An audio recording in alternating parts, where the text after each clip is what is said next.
आपल्याला वारंवार अपयश मिळत असेल तर याबाबत दुःख करत बसू नका, कारण काळ अनंत आहे. वारंवार प्रयत्न करा व सतत प्रगतीच्या दिशेने पाऊल टाका. सतत कर्तव्य करीत राहा. आज नाही तर उद्या तुम्ही नक्कीच यशस्वी व्हाल. उठा, जागे व्हा, थांबू नका जोपर्यंत ध्येय प्राप्त होत नाही. जीवनात चढ-उतार हे येतच असतात. नेहमी हसत राहा. असा चेहरा कायमचा गळतच नाही.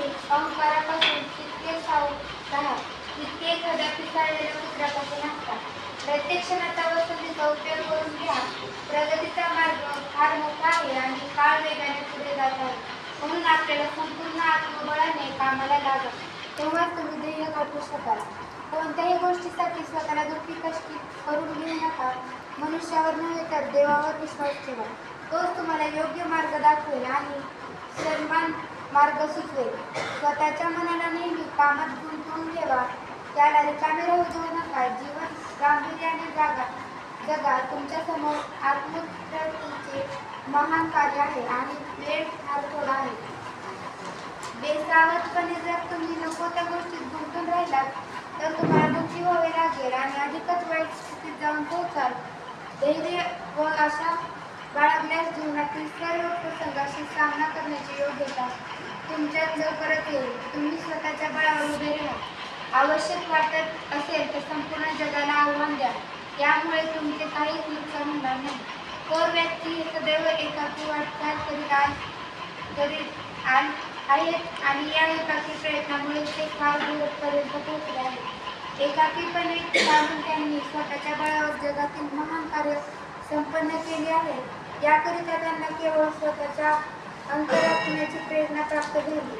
आपल्या आंतरिक सुखाने ते नेहमीच प्रफुल्लित झाले आहे. दुसऱ्यांनी येऊन आमचे दुःख दूर करावे अशी आशा कधीच बाळगली नाही. स्वतःच्या गोष्टीमध्येच त्यांनी आपला आश्रय शोधला आहे. एकटेपणा हे जीवनातील परम सत्य होय, परंतु एकटेपणापासून घाबरणे, रागा करणे, कर्तव्य विचलित होणे हे पाप होय.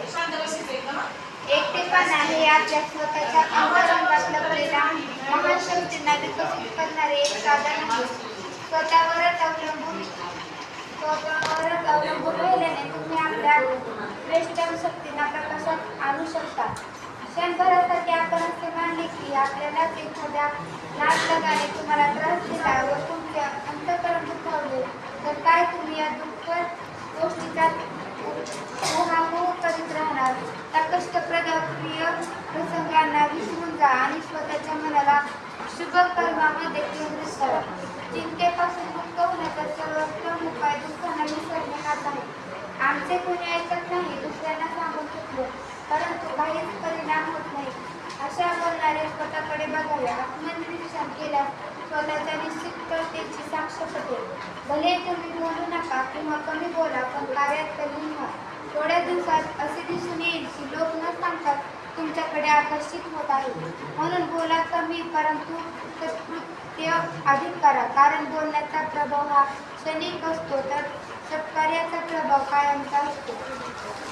मनुष्यामध्ये एखाद्या कामाचा ध्यास असेल तर तो इतरांकडून 100 पट कामे करून घेतो आणि इतके जास्त काम करून घेतो की आश्चर्यच वाटावे.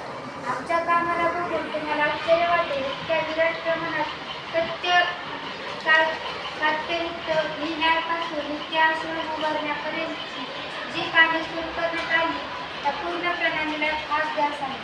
काय करावे परिस्थिती आम्हाला अनुकूल नाही, आम्हाला कोणी मदत करत नाही, काही विशेष करण्याची संधी आम्हाला प्राप्त होत नाही अशा प्रकारच्या तक्रारी करत राहणे व्यर्थ आहे. आपल्या दिवसाचे खापर इतरांच्या माती सोडण्याचा आशा तक्रारीमुळे मनाला छोटे समाधान लावू शकते. स्वतःच्या वर्तमान परिस्थिती करता लोक कधी नशिबाला दोष देतात तर कधी देवी देवतांसमोर नाक घासतात. या सर्वांचे कारण म्हणजे आमचा स्वतःवर विश्वास नसणे. दुसऱ्यांना सुखी बघून आम्ही परमेश्वराच्या न्यायावर शंका घेऊ लागतो, परंतु या सुखी लोकांनी किती परिश्रमपूर्वक आपली कामे केली आहे याकडे आम्ही पूर्ण दुर्लक्ष करतो. जिद्द आमच्या अंगी आहे का याकडे आम्ही लक्ष द्यावे. ईश्वर कोणत्याही पक्षपात करीत नाही. त्याने हे आत्मबळ सर्वांनाच मुक्त हाताने सरळपणे प्रदान केले आहे. त्याच्या बळावर प्रत्येकाला स्वतःची उन्नती करता येईल. लोक न सांगता तुमच्याकडे आकर्षित होत आहेत. म्हणून बोला कमी परंतु सत्कृत्य अधिक करा. कारण बोलण्याचा प्रभाव हा क्षणिक असतो तर सहकार्याचा प्रभाव कायमच असतो. पुढे मनुष्यामध्ये एखाद्या कामाचा ध्यास असेल तर तो इतरांकडून शंभर कामे करून घेतो आणि ते जास्त काम करून घेतो की आश्चर्यच वाटावे. आमच्या कामाला बघून तुम्हाला आश्चर्य वाटेल. इतक्या विराट प्रमाणात सत्साहित्य लिहिण्यापासून इतक्या अशा उभारण्या पर्यंतची जी कामे सुरू करण्यात आली त्या पूर्ण प्रणालीचा हाच ध्यास आहे.